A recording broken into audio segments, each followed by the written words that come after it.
So the whole idea of saying a woman cannot inherit the father's property or one thing or the other, it amounts to discrimination on account of gender, on account of sex. And this is carefully provided for by Section 42 of the Constitution of the Federal Republic of Nigeria, 1999. And it states that no Nigerian shall be discriminated against on account of, it mentions several things, religion, ethnicity, it mentions sex or gender, and a number of other things. So when you come up and say it is time for a man to give up property or his property to be inherited, and you say this lady will not inherit because she is a woman, that is in total contravention of the provision of that law, as it were in Section 42 of the Constitution. Okay, so that's the position of the law. But then there is another interesting twist. There are some customs and traditions existent in Nigeria that specifically do not appreciate the place of the female child in terms of inheritance. And these are the things that sometimes come into play. Okay, they play on the minds of the people, on the minds of those community members when issues of inheritance come up. Rather than lay much weight and emphasis on what the law says, that is the statutory law, like I've mentioned, the Constitution, they rather place emphasis on what is our tradition, what is our custom. And don't forget, the Nigerians are a very culturally oriented people. We have strong attachment to our lineage, our heritage, and all of that. So more often than not, these things come into play, especially where the deceased man has not made his intentions expressly known. To make it clear that I want my estate to be governed by the statutory laws of the land and not delving into the areas of or the dictates of customary laws. Hey guys, welcome back to another episode of More Than Headlines. With me today, I have a barrister. He's also known as the Amebo barrister. Welcome to the show, Barrister Clement Imo. Thank you very much. It's good to be here.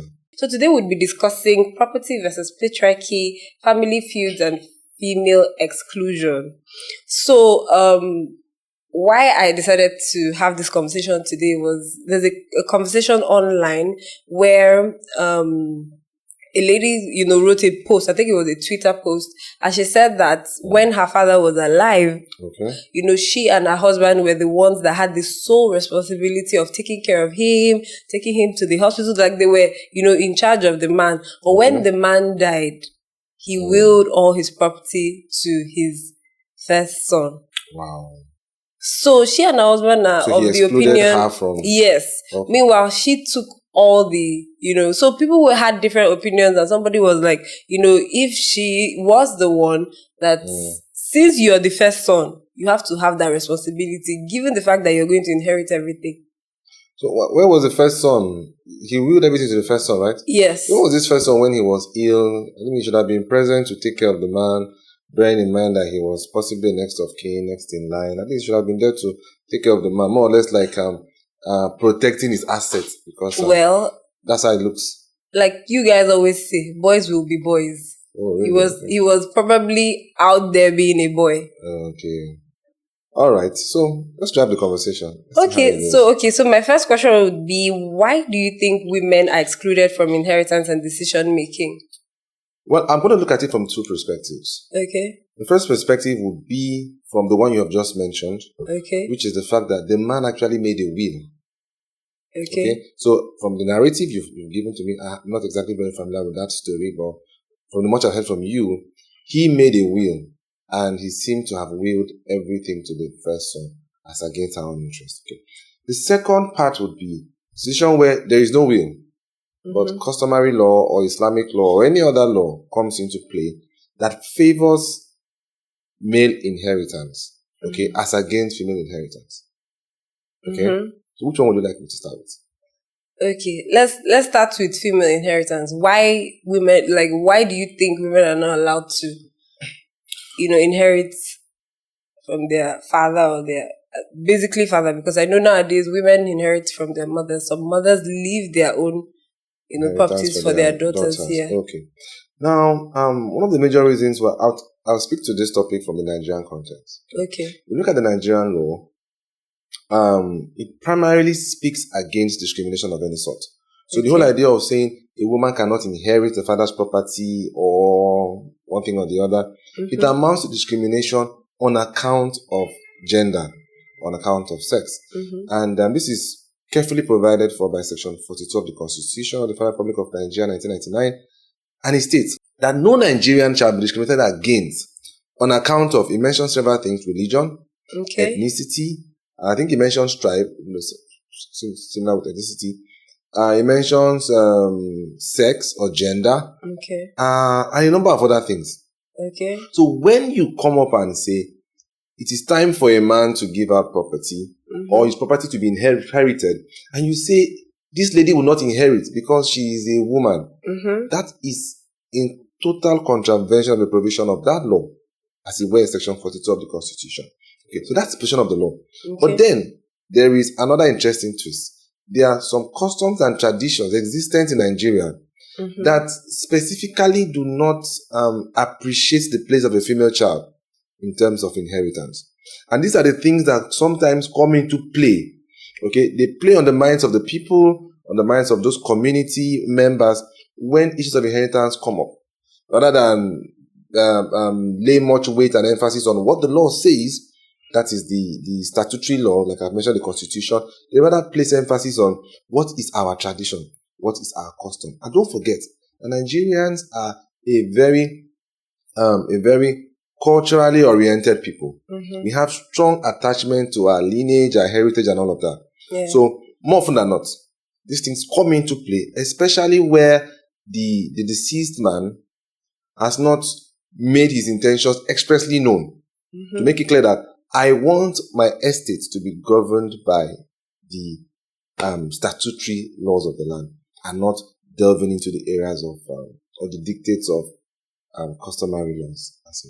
Okay, so another question I'd have is, so what does the law have to say when it comes to the customs that says a woman cannot inherit? How do laws originate? If you look at something we have in our laws, we call it the received English laws. And what are they? They are laws received from England before the year 1900. And then we also have our native law and customs, which represent the culture and tradition of the people of the land. All the people of Nigeria, the Yorubas, the Hausas, the Igbos, the Shekiris, the Efik, the Oron, the Bibio, name them. It is only common sense that the customs of the people should guide their conduct, behaviors, and attitude at all points in time. But then, like you have asked, what is the disposition of the law towards such customs and traditions? It is very clear. The law says that it is going to acknowledge the existence of native law and customs. It acknowledges that they exist. It appreciates them, it tolerates them, and adopts them as part of the Nigerian law. But then there are limitations to it. Number one, it says that every customary law is to be accepted, it is to be upheld, and it is to be practiced. These are my words, not exactly the way it is stated, but just trying to paraphrase. As long as they are not, now I'm going to quote the words of, I was about to say words of the scripture, but the words of the law. As long as they are not repugnant to equity, natural justice, and good conscience. And what does this mean? Equity. Equity means that there is fairness. So if you have a law, a customary law, that makes a provision that doesn't allow for fairness, the Nigerian law is supposed to suppress such customary law, not allow it to take effect. If it's not equitable, repugnant to natural justice, okay. So if it doesn't, if such a custom does not uphold the principles of natural justice, for example, someone trespasses into somebody's land without the person's authority. Yes, those are provisions of the law. But even in our own natural native law and custom, there are also such provisions. You cannot just step into somebody's land. You have, let's look at the Efik Ibibio tradition. You have what they call a yei. When you place a palm front and say you do not trespass beyond this line, it is telling you that there is a law. Now, that law specifically provides for demarcation of property. It means that everybody has his rights and everybody has a form of equity under the provisions of such custom. So it means that such law takes into cognizance equity, natural justice. justice system. It means this one person commits a wrong. This person crosses to this other person's land, maybe harvest his fruits, harvest his crops. He can be found culpable. He might be made to, the law might say, okay, return what you have harvested from this person's land. Or what you have done is wrong. You must pay back in one way or the other. Okay? That's natural justice. Then good conscience. Good conscience is like everybody has a conscience. What does your conscience tell you is good? Examples are you should not. Sometimes we borrow the concept of conscience from the biblical perspective. Okay, and I'm sure it also is upheld in the tenets of Islam. There are things you cannot do. You cannot be expected to kill a human being. So when there are laws, customary laws, as it were, that allows for the easy and free killing of people, such laws, such customary practices will not be upheld by the Nigerian state and society because it is against good conscience. Okay, so it's on these three pillars, most times, that we have what we call the repugnancy test. I was looking for that phrase. Repugnancy test. Testing whether a custom can be accepted and applied as law. Where a custom fails to meet this repugnancy test, if it's not, it does not uphold the tenets of equity, fairness, and good conscience, it cannot be applied. And it should not be applied. In fact, it is referred to as being repugnant and it should be thrown away completely. Okay, so where there are such customs amongst people that in the terms of inheritance fail this test, the repugnancy test of being the three I've mentioned earlier on, you know that the law will completely frown at them and they should be thrown away by the tenets of the provisions of the Nigerian Constitution. Society has expectations of women. When, like the story I shared earlier, when your parents are ill, you're the one that's expected. In fact, women take on a lot of roles, especially like first daughters. When you start working, you have to take care of everyone. You know, there are a lot of expectations when it comes to women. And most times, like they say, boys will be boys. The guys are just coast and, you know, do their thing. But when it's time to inherit, you now feel that. So why am I different? Why should I be the second class citizen in this situation?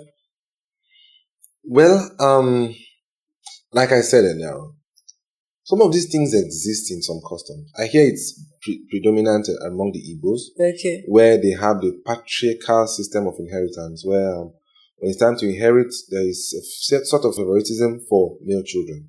In other areas too, it exists. But then, that is why the law, like I've mentioned, comes to test the validity of such customs. Not validity in the sense of how effective it is and how much it can be applied in such areas, because, I mean, the law is not expected to come and lord over people to tell them, this is what you must do. But the moment somebody cries foul and says, this thing that is happening to me is wrong, the person can go before the law and seek a form of redress one way or the other. Because the person will not be able to come under the tenets of, I have been discriminated against. Is it a crime to be a woman? What have I done? I think that law is biased. You know, that law is biased in the sense that if the law has to wait for me to cry foul, it's almost like somebody killed somebody. Once the police sees that you have killed somebody, that's a crime already. And you are arrested. So, but when it comes to, you know, gender exclusion, the law now waits for women to cry foul. I think that law is biased. Okay, I will not agree with you. Let me shed some light on that subject. Now, there's something we say in the court of law. They say a court of law is not a Father Christmas. What does that mean? It means that for you to expect to get anything from a court of law, you must come before that court asking for what you want. Sometimes you might say cap in hand. You must tell the court, this is what I want. And you must tell the court why you want it. You must tell the court, this is what I'm suffering. This is what I've suffered. I mean, the courts cannot be expected to go everywhere looking for people's problems by themselves. In fact, it is a style of our judicial system. It is called adversarial. The job of the court is to sit down and wait. If you don't say they don't beat you, they pour sand for your eye, they say don't slap you, it's your job to come to the court and say, this is what I have suffered. And you tell the court what you are suffering. But on the other hand, they have a judicial system that is referred to as inquisitorial. Where the court will be the one to actively go around and say, Kai, the way I'm seeing this guy, they don't maltreat this guy. Come. Let me help you. Then the court will be the one to make all the inquiries, search for the facts, and deal with the case. But it is not the case in the Nigerian legal system. Nigerian legal system, the court waits. You who have suffered a wrong, it will be the one to cry foul. Okay. And after you have cried foul, the court will come to your rescue. But then, before I allow you take it on, we must understand that these concepts, as they are, relate to they fall into the sphere of civil law, not criminal law. Okay. If it is in the sphere of criminal law, a crime is committed, an offense is committed, it is the state that will take steps to investigate the offense that has been allegedly committed.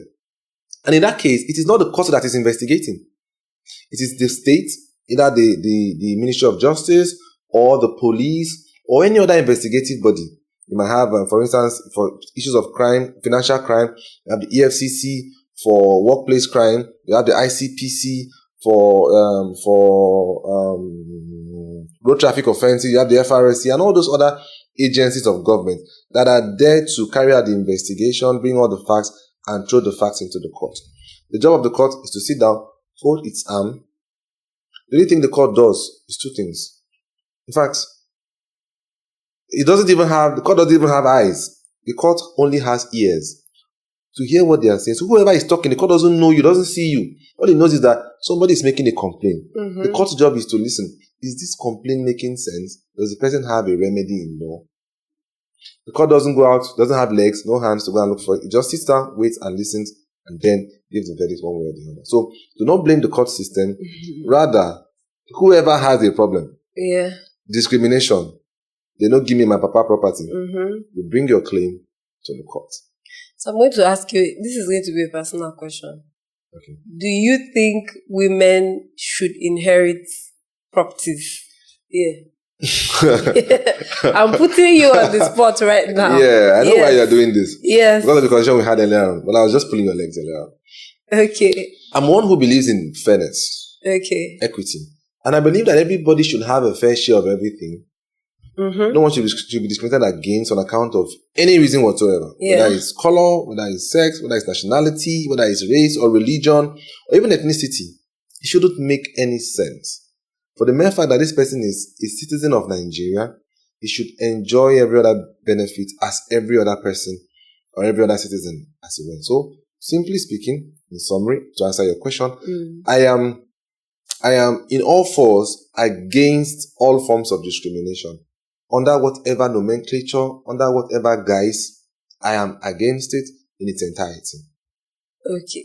No, you still not answered the question very directly. So in a situation where, okay, no, I'm not going to ask. Anyway, you've already answered that. I was going to say, if you were to give your children inheritance, would your male children and your female children inherit equally across board? Or are you going to say, okay, because he's the first son, he should have, say, 60%, and because she is the first daughter, she should get 40%? Is it going to be equally? Because then again, being a female in Nigeria, in fact, you're not even expected to even talk about your father's property. But when it comes to maintaining that property, when things are, when they need certain things or financial help, they'll be like, oh, we should all contribute, we should all do this, we should all do this. But when it's time to, when it's time to, make decisions about such properties, it's now the first son. The first son will talk to the second son and they will decide, And that is why the first son always sits with a very high shoulder pad now. But senior man. Okay, so to your question. Yeah. Even though this is personal and it by no means forms a standard for anybody or for any class of people. It's like if you've asked me, personally, how would I deal with such a situation? And I think I would take something into consideration. Number one, is that as a father, I do not have the authority, opportunity, or chance to decide on the sex or gender of my children. Number two is that I do not have the powers to decide the sequence in which the children come. I cannot decide who comes first, who comes second, who comes third, who comes fourth. In fact, nobody even knows how many children he or she will have at the end of the day. They will say, okay, we are done. Just a family say, we are done with three. That's the end. Before you know, they'll go and do one for the road, another one call, oh, we're not planning it, but it has come. Yeah. Okay. So, because I do not have these things under my control, all I know is that at the end of the day, God blesses me with children. I'm not interested in how many male, How many females? Children are children and should be treated as children. Equal. In my opinion, it is very unfair and most inhumane to deny a girl child some rights and benefits just because she's a girl child. In the same way, I would say it is also unfair to grant a boy child some added advantages just because he's the first son. I'm not even talking about boys generally, but even that issue of saying first son, I'm not exactly very comfortable with it. I'm not condemning it. Okay. But I say personally, I don't count it necessary. Except you would say the first son should be able to provide a sort of mentorship, some form of leadership, form of direction for his younger one. That would make sense. But when it comes to issue of sharing property, there shouldn't be a clause of, first son, second son, daughter, nothing for daughter. It doesn't make sense. Because at the end of the day, God gave you all of these children. He knows how he planned it. He said, he's giving you 5 children, you have 5 children. So anyhow you just choose to do your own thing, that's up to you. But for me, if I have 5 children, no matter the ratio of boys to girls, I tell myself, God has given me 5 children. I'm grateful to him for 5 children. And anything I have, and I want to divide amongst these children, I will divide it as equitably as possible among the 5 children. Remember my words, not equally, but as equitably as possible. Yeah. If you allow me, I'll tell you a very short story. Okay. My mom, she should always say that, in her opinion, the youngest child is expected should get more than the first child. Oh my God. I have a friend whose parents use that sharing formula, but I'll let you continue. Okay. And then some people, it doesn't make sense. What's this woman talking about? But when she explains, it makes a whole lot of sense. Because in her opinion, the first child must have enjoyed a whole lot of the parents' time and, spending time with them. And has had the opportunity of growing up, having less needs compared with the younger one who is growing up. So it is only believed and presumed that the one who is younger would have more needs, more things to look up to. He hasn't gotten as far as the older ones have gotten. Yeah. And so he needs to have a little bit more, maybe in terms of concern, in terms of attention, maybe in terms of even some share of the estate. Okay? So that's my mom's opinion. Yeah. Even though, which for me is the best opinion. But anyway, I'll explain why. That's for you. But not everybody would agree with that. So you see that in the long run, it boils down to individual opinion. Exactly. So it therefore means that my mom, whenever she wants to do her own thing, she do it her own style. Me, I might come and say, okay, I like this style. Like I explained it to you and you say, you like it. Yeah. Someone else will hear it now and say, oh, we love this, it's beautiful. Yeah. I will adopt it. Someone will say, no, it doesn't make any sense to me. No, okay, Someone will say I'm a very traditional person. Tradition says first son, the Igbos will call him Okpara, the Ifegibe will call him Akpan. He should get 50% and the other one should be left to share whatever is left. Yeah. Okay? But for all intents and purposes, each custom, each person to his own style. Like they say, every malam with his own kettle. Yeah. Like when it comes to that sharing formula, actually, in fact, the first time I heard it, I was like, this makes sense. So if you are like, okay, say in a family of, say, 3 children, you're the first son, maybe the second person is a girl, however they come. So that means the first child has enjoyed most of the parents' wealth and youth. Yeah, that's a presumption. Yeah, no, it's not a presumption. No, I mean from my mother's explanation. Okay, yes. And every other logical. Yeah, so you've enjoyed more. Then, okay, in a situation whereby, say, the parents passes, that means you as the first child, you've already probably had your education sorted. You've settled down. Yes, even if you've not settled down, but like, okay, like you might not be, high up there, but at least you're fine. Then the last child might still be in school, struggling. And you know how it's not all the siblings that would pay attention to their younger siblings the way a parent would. So in that situation, I see why now you have needs that you need to take care of, and your parents' wealth has to come in handy. So you see, it's a function of how everybody understands it. Yeah.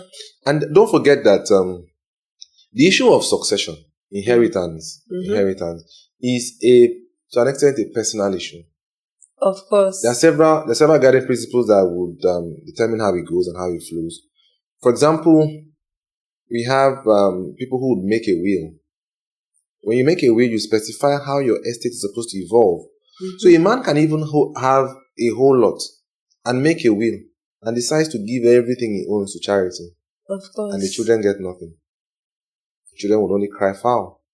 They will say, this one, they will go on to court to call barrister. I feel like if your father like wills everything to say charity, before that happened, you must have known. Like, come on, you know your father now. You he probably must have given hints, because I feel that for a parent to do that, there must have been a reason. Either you have already been properly set up, or you have, derailed somehow. Okay. So they are trying to teach you a lesson. Possibly, but there can be instances where that is not the case. Okay. And in law, they say you can never know the intent of the heart of a man. They say not even the devil knows the intent of the heart of a man. So when people do things, you cannot exactly say this is the reason why they do it. All you can do is make speculations. Yeah. Possibly this reason, possibly that reason. And sometimes, a father might be looking at the children, smiling with them and say, don't worry, you people are going to be well sorted out. He has willed everything to his a charity somewhere. Or maybe the side chick don't even do small abracadabra for him. You carry everything and will to the side chick, and the children are there. Yeah. So these are things that more often than not are unpredictable. But you know that even when he does some of these things, you will your property to somebody, or that is what the will says, and it should be respected. But there are instances where such a will can be challenged. If the children feel that our father could not have made this sort of decision in his right senses. Okay. This thing is telling us in the will that he willed everything to charity. He had though. Besides this charity, my father never even spoke about you people, never knew you people. So how come you're getting all this property? Yeah. Then they can be grounds, this can form grounds upon which they challenge the validity of the will. Okay. Bring up issues of maybe undue influence and, the likes. Or he wasn't of sound mind when he made the will. But either as he made, the will has been made. But then the validity of the will can be tested in such circumstances to ensure that it was actually made by him and it has the valid force of law. I actually have a question to that, to what you just said. So, I know of a situation where somebody wrote a will and that the children are saying that, we don't believe, or some of the children are saying that we don't believe our father wrote this will. We did not know this person to be our father's lawyer. Meanwhile, they were not even around to know who the lawyer, while the other kids are like, we know this lawyer, this has been our father's lawyer. Fine, maybe you're not around to know, but this was his lawyer, and the lawyer is saying that there's a will. Okay, so it's just and they are saying that, like, they are just, they just don't want, I don't think they want to see the will.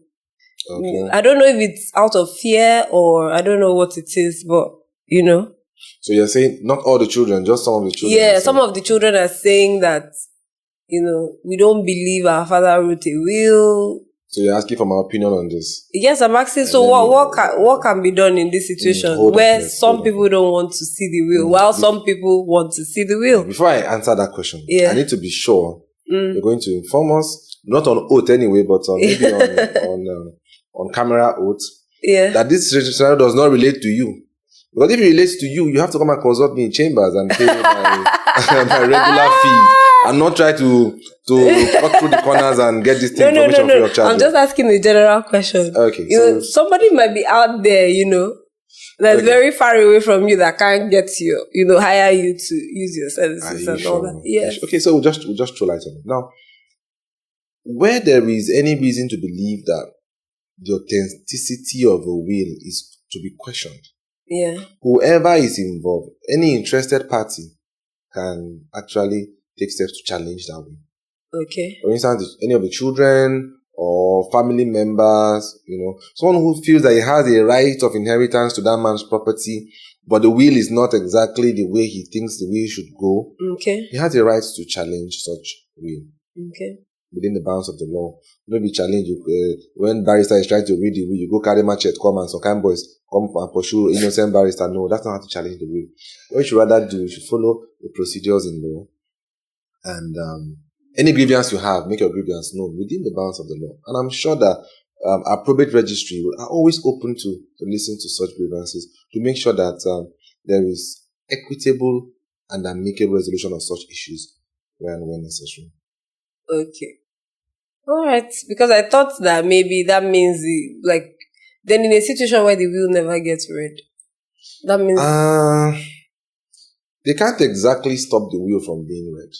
Okay. That's even another question. So in a situation where this party want the will read, this party doesn't want the will read, so can the party that want the will read go ahead and do that without? Because I'm thinking everybody's supposed to be present. Everybody mentioned in the will should be present when the will is. Now that's the problem. If you have not read the will, if you have not seen the will, how do you know everybody inside the will? Everybody mentioned in the will, to make sure that they are present. Okay, so the temptation is just to gather family, close friends, close associates. I think the lawyer knows the people involved in the will. So the lawyer. So for example, I'm going to use you as an example. So if your mom wrote a will and your lawyer says, "Oh, you," and calls all your siblings and is like, "Okay, I need you to come to read the will," and maybe you say, "No, I don't know you as my mother's lawyer." Then your siblings are like, "I think we should go and see, what this lawyer has to say." Okay. Now, first of all, is establishing the authenticity of the lawyer in question as being the actual custodian of the will. Okay. As I'm often than not, there are several steps you should take when creating a will, when drafting a will. One of them is the custody of the will. When you make the will, where do you keep it? You keep it at home, you keep it with family, you keep it with friends, you keep it with loved ones, you keep it in the bank, you keep it in the court registry, you keep it with your lawyer. Okay. There are several places a man can keep his will. There is no specific place in law that says it must be here, that it must be kept for it to be valid. All that is important is that wherever this will is kept, it is kept safe. Okay, so the lawyer comes up and says, children of deceased Mr. Okonkwo, Komo, the father wrote a will.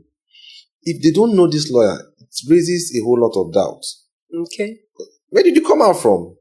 My father has never used you. My father, Mr. Okonkwo, his lawyer is Mazi Namdi.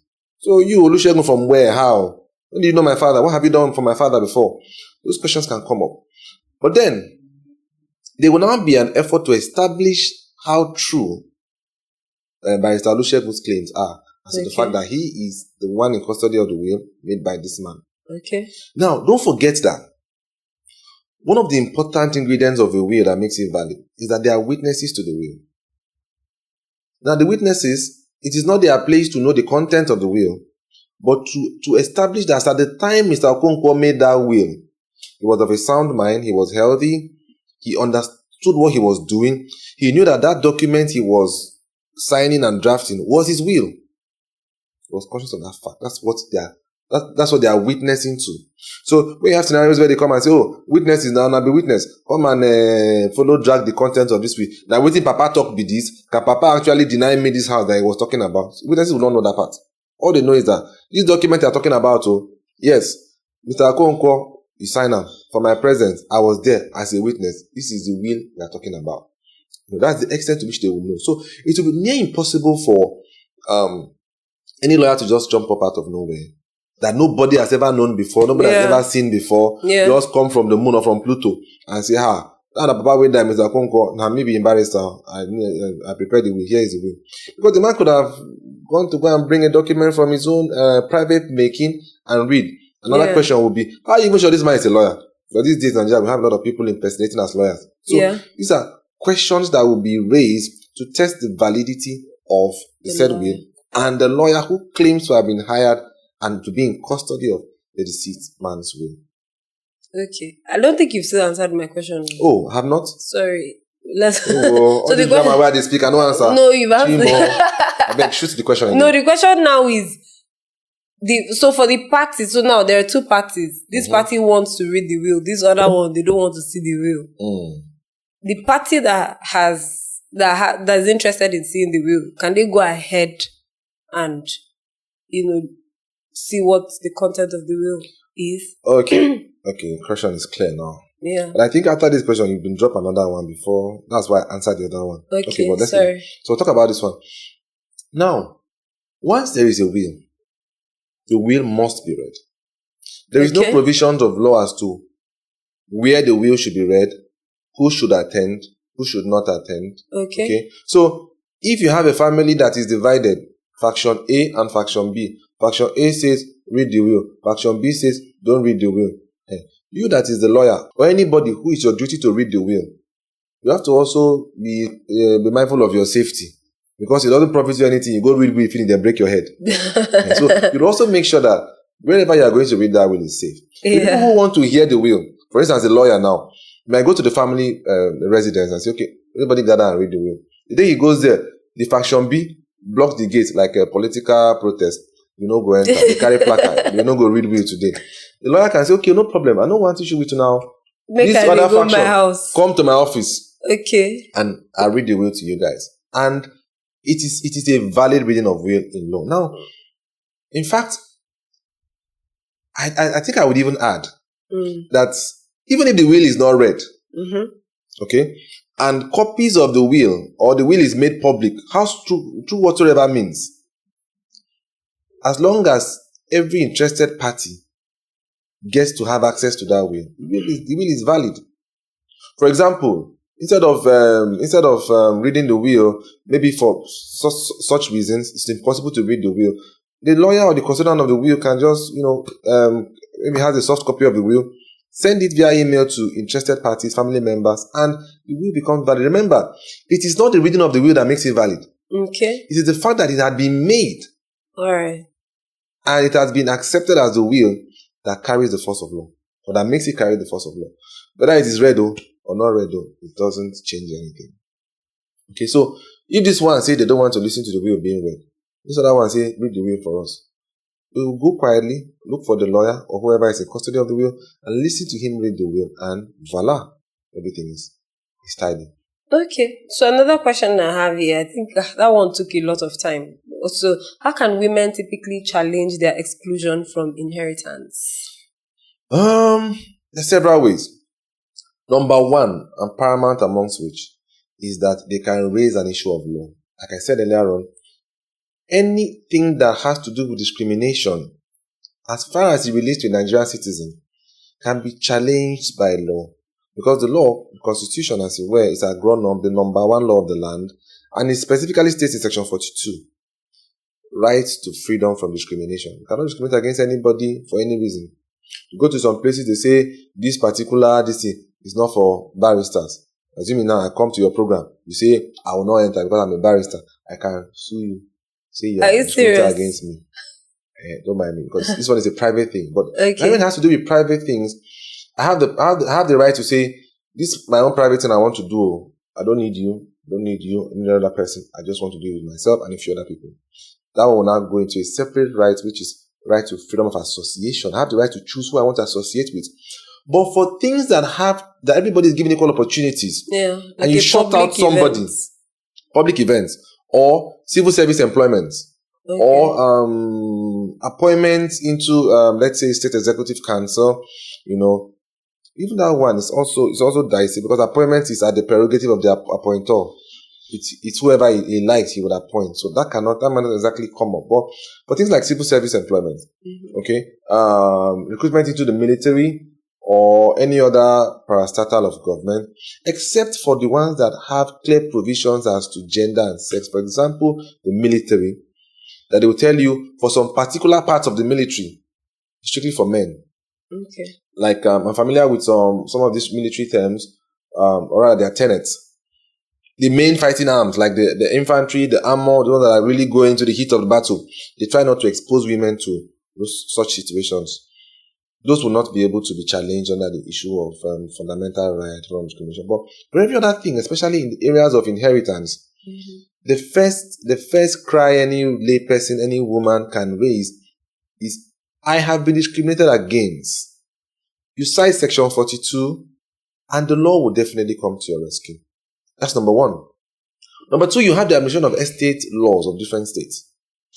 It makes it clear that when an estate devolves, it can devolve on any ground whatsoever.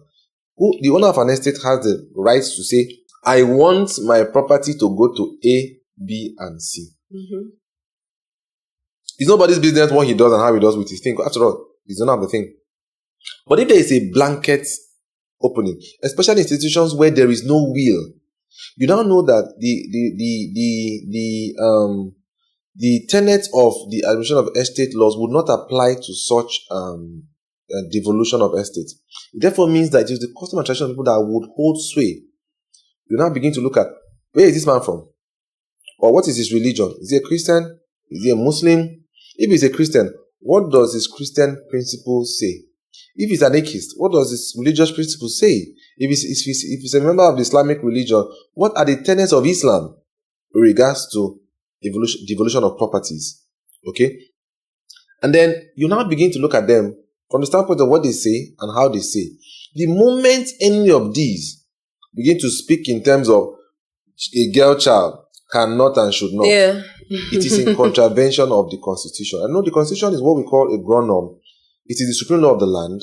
Its provisions far supersede any other law whatsoever. And it's a provision of the Constitution that says that the Constitution is supreme, and any other law that contravenes the provision of the Constitution shall be regarded as null and void to the extent of such inconsistency. These are exact words of the Constitution. What does that mean? It means that if the Constitution says something should be done, and there is any other law made, either now or in the future, that comes to say that that thing should not be done as specified by the Constitution, such law, to the extent to which it is divergent from the Constitution, should be null and void. Okay. For example, issue of discrimination. The law, section 42, says no discrimination on account of any reason whatsoever, sex, religion, gender, ethnicity, and all the rest. And then you have a certain law that comes up and says that whenever people are doing inheritance, it should only be for male, not female, not pregnant women, or not small children. Such will become completely expunged, completely unlawful, completely illegal, because it has contravened the provision of the Constitution that allows for equitable constitution of everybody, considering the provision of section 42 of the Constitution. So that's number 2. The third part is, I mentioned the law, I mentioned religion. The third part I'm going to mention also is in the area of ethnicity, cultural inclinations. How can women free themselves from this? That's your question, right? Or how can they pursue a right? Yeah. Okay. How can they cry foul when they are considered against? How can they challenge exclusion from inheritance? So they can carry the Constitution and say, this is what the law says. The law says this, the law must be followed. And any court of law will be ready to listen to you, more than happy to listen to you. Number 2 is religion. If you are religious, if they are doing things that are not in line with discrimination, so you're not in line with what the religion says. For example, in Christianity, I don't know if Christianity specifies male children should inherit, female children should not inherit, boy child, girl child, small children be. In Christianity, we have this thing, we say, all things bright and beautiful, all creatures great and small, all things bright and wonderful, the Lord God made them all. So there's that underlying sense of equality in the Christian religion. Okay. For Islam, I cannot speak with all certainty because, to be sincere, I haven't exactly taken time to study the Quran. So I would not want to quote the Quran out of context. But I'll presume that the Quran would also have a good sense of equity and fairness, allowing everybody to have equal rights and opportunities. I might be wrong, but I'm having the presumption that it will oppose such tenets. But even if it doesn't, and in the case, in the scenario where it does not, such can be challenged by the provisions of the law. So that's from the point of leader. Now, from the point of culture, tradition, once you see something that is not looking like moving on smoothly, just cry foul. And say this thing, work out with the law. And the law will come to your rescue automatically. Yeah. But I remember those, I think there's this story of 3 girls or 4 sisters that had, I think their dad didn't have any male child. And when the man died and they were supposed to inherit, their uncles came out and, took everything. I think he was here in OU, and the judge, I think, gave everything back to them. Back to the children. Yeah, to the children, because their uncles were like, beautiful. They are females, they do not have any right to inherit their father's property and all that stuff. So the uncles must have been looking at it from the standpoint of the custom and tradition. Yes, exactly. But then, that's the beautiful thing about the law and the courts of law. Like I said earlier on, the courts are blind. Let me not say the courts are. The court is blind because it's only one court we have. The court is blind. All he has is the ears. He doesn't want to know. He doesn't know who is coming before it. Is he a chief? Uncle. Is he an uncle? Is he a small child? Is he a lady? Is he an orphan? The court doesn't know any of that. All he knows is he hears their plea. What are these people saying? Is it in line with what the law says? And that is final. Okay. Now, talking about the Akwa Ibom State context, I also want to put your mind to the fact that in line with what this gentleman you have just drawn us to, we have a law in Akwa Ibom State. But before now, there used to be the issue of discrimination against women on account of being women, not allowed to inherit their late husband's property or benefit one way or the other. They go through all sorts of inhumane treatments and conditions just because their husband has died. Forgetting that these women have become widows, and they should be they are the receiving end of whatever would come, because the loss of the husband is primarily their loss. Before being the loss of the children, before the other family members will come and cry about loss. The woman is the one who feels the pain, feels the punch, she feels the bite the strongest. This is all sorts of crazy things that, she will have to be made to cut her hair, dress in funny looking clothes for a period of time. But luckily for us, the government in Akwa Ibom State came up at a point in time and said, enough of all this madness. So they brought up laws to protect widows in such circumstances. And I will not be mistaken. I will not be quoting out of context if I say that as of today, that law allows a widow to inherit her husband's property where and when necessary. Okay? In the context where there is no will, where the husband specifies this is how his property should go. The widows are no longer to be excluded and say they cannot inherit from their husband's property because of native law and custom. Because the law has come to say that such customs are repugnant to natural justice, equity, and good conscience, and should not be seen or heard anymore. So today in Akwa Ibom State, I don't know about other states, I might not have followed up closely, but at least the story of the woman who has lost her husband is no longer a story of shame, abject suffering and dejection. At least they are allowed to have some sort of succor and relief even while they grieve. Yeah. Okay, so I want one quick question before we round off. So, if, say, your husband dies, if you're like a widow, does it mean that all... I cannot be a widow now. Sorry, no, not you. See, Nigerian law prohibits same-sex marriage, so I cannot have a husband. I beg. You know that's not what I'm saying. Okay, so if a woman loses her husband, for example, and does it mean that everything that belongs to the husband automatically belongs to her? Or does it mean that everything the husband owns can now be shared between her and her children? Like, does it mean everything solely goes to her? Because in my opinion, I think that's what it should be. If I'm somebody's partner and he dies or she dies, everything they own should become mine. There can be a lot of ambiguities to this thing. Everybody sees things, everybody looks at the same thing from a different perspective. Someone would say the wife should be the primary benefactor.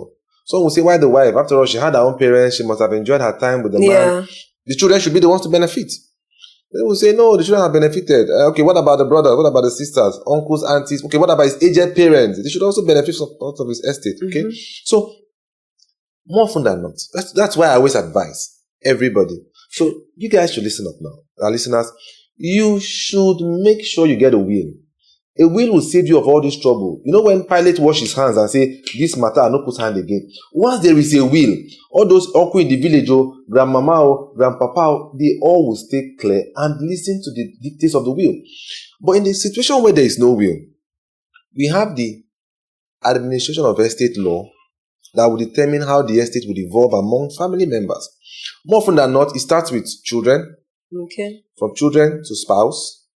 From spouse to siblings, from siblings to parents, and it keeps going on and on and on like that. Sometimes it might not be in exactly this sequence, but these four categories of people seem to enjoy top priority, over and above every other person. So there's children, there's spouse, there's aged parents, then siblings. Before you now begin to talk of uncles, aunties, neighbors, colleague at work, best friends, all those kind of funny inclinations. But to save yourself of all this trouble. Because anybody who dies and he did not make a will, he's leaving himself in a very bad spot because you do not know what will happen and what will not happen. They will be using your wife to do tombo. Your wife who has been with you, or your husband, or let me just say wife, assuming it's the man who died, who has been with you all these years, your beloved, you're the bone of your rib. I'm sorry, they talk about. Yeah. Now, stood by you through all this thunder and storm. Thin. Yeah. You pass on, and she's left at the mercy of other people who know her from nowhere. They don't care about her. They're not concerned about her. So they would not give a verdict that would be in her interest. Yeah. They don't care about her. They say, that be a scenario of what they say, a Pharaoh who knew not Joseph comes on board. And it's what he lies he will do. Because as they say, now he hold the yam, now he hold the knife. Anyhow I agree, I go cut her. But where the man of his own evolution, of his own free will, or not evolution rather, of his own volition, knows what he wants to do. For instance, me, I'll make a will. I should take care of my wife in the will, my children. And you know the beautiful thing about a will? It is you are able to favor people who you want to favor, as against relying on the admission of estate laws of any state.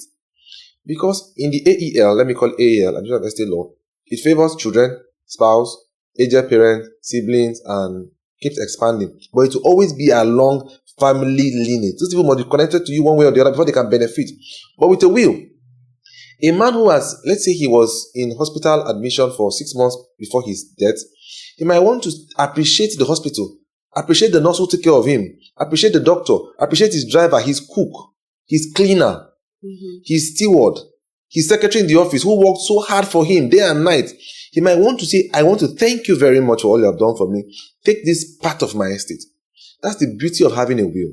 With the will, once there is will, all these magana way would they speak, according to the answer, all these turunchi will not be there. Yeah. So, in as much as I like that the fact that there is a gamble, and even when women are discriminated against, you can always go and hold the law and say the law will come and save me. But why don't you tell your father? And people also, why do you want to put your wives and daughters and female family members through these hurdles when you can simply call a barrister and make a will and everything will solve very easy? Thank you so much. Thank you so much, Clement, for coming on. I really enjoyed this episode and I also learned a lot. And I hope that you come back. Promise to come back next time. Whenever I'm called upon, I'll come. But interestingly, this is a field of law which I have seemingly dwelt a whole lot on. Most of my sessions on my channel are on estates. Because I know that it's important for people to decide on how their estate should evolve. Don't forget that everything you do in life, you work for this, work for that, you are accumulating. Yeah. That is one of the major decisions a man should make in his life. These things that I have, this is my jacket, this is my wristwatch, this is my this and my that. Who takes it at the end of the day? Do not leave that decision to chance. Take your time, make that decision now, so that when you are there with Baba God for up, yourself, you can rest in peace and your people will be happy. All right. Thank you so much. You can plug your YouTube channel. You're also a YouTuber, yeah? Yes, so I go by the name I'm a Bob Barrister. And why sometimes I don't talk PG inside. No blame me. It's part of those things. All right. Thank you guys so much for watching. I'll leave the link of his YouTube channel in the description so that you can also check out his channel. Thank you guys. And don't forget to subscribe, like, and share this episode with your friends and loved ones so that they can learn a thing or two about female inheritance and wills. Thank you so much, guys. Bye.